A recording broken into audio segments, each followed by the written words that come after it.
Et la fois passée, nous nous sommes arrêtés à notre troisième point, les souffrances inconnues de la femme du serviteur.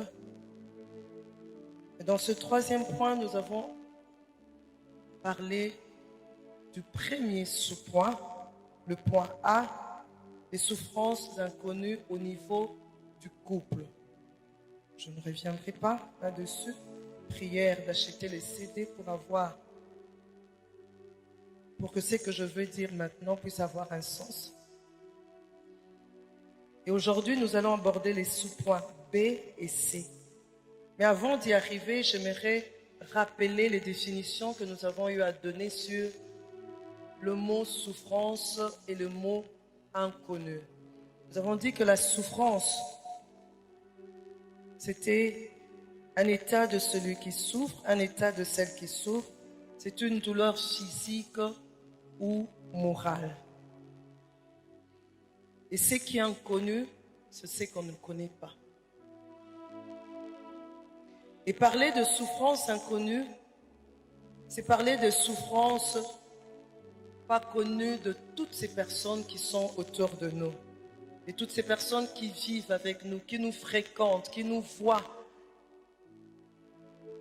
mais qui ne réalisent pas ce que nous ressentons, ce que nous endurons. Mais aussi pas connu de plusieurs serviteurs de Dieu.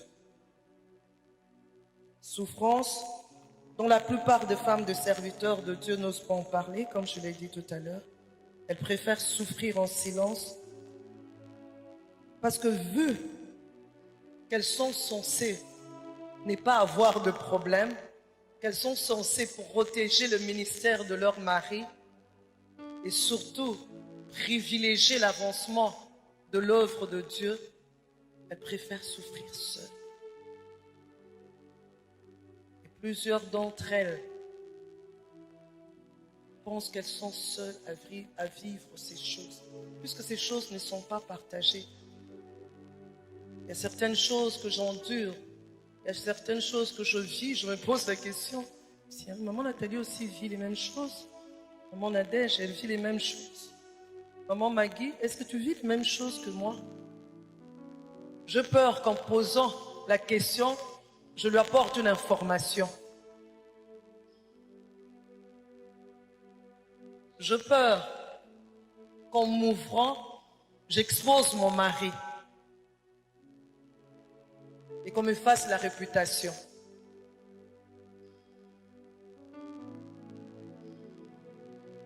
J'aimerais dire aux femmes, les serviteurs de Dieu, vous n'êtes pas seuls à vivre ces choses. Plusieurs d'entre nous les vivent. Je préfère ne pas dire toutes, nous les vivons. Je refuse d'exagérer, mais je dis plusieurs d'entre nous le vivent. Tu n'es pas seul à vivre ces choses. Et j'aimerais ajouter en disant que c'est Dieu qui nous a placés aux côtés de nos maris. Nous ne nous sommes pas placés toutes seules, c'est Dieu qui nous a placés.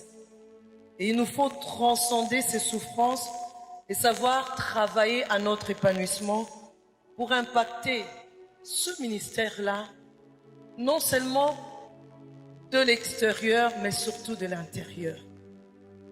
C'est en impactant ces ministères de l'intérieur que nous donnons de la force au ministère à l'extérieur.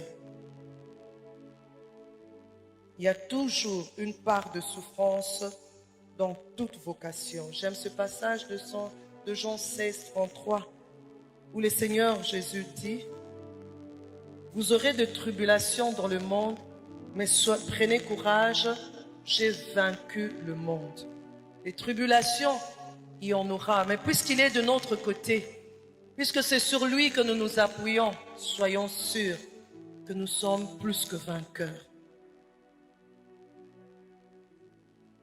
Et j'aimerais rappeler les 4 choses que j'ai eu à dire avant de toucher les souffrances proprement dites, et je vais en ajouter une, donc j'en parlerai de 5. La première chose, la liste de souffrances n'est pas exhaustive. Je ne parlerai pas de toutes les souffrances des femmes de ce pasteur. selon que l'Esprit m'a poussé, selon que Dieu a déposé dans mon cœur, j'en parlerai de quelques-uns. Cette liste ne sera pas exhaustive.